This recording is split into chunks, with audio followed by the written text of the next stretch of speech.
If you're using Teams, you probably want the SharePoint file structure to be easily accessible through Windows Explorer. In this video, I'm going to show you how to do that.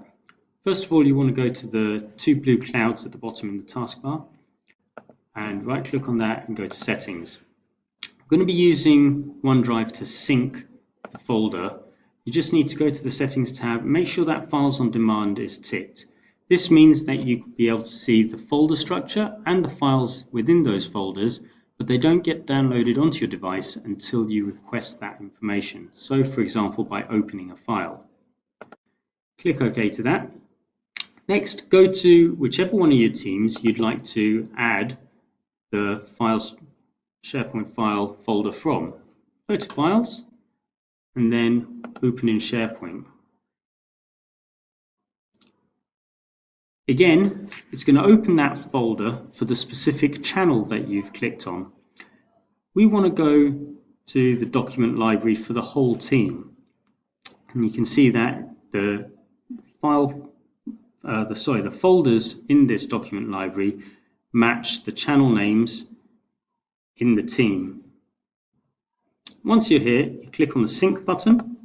You'll be asked to sync the library. You just click Sync Now and open that in OneDrive.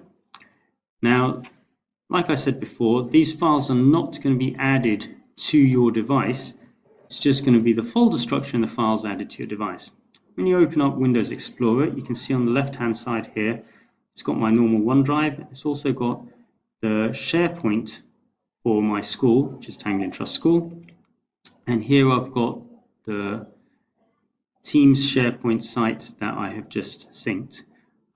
The cloud there indicates that the files are in the cloud.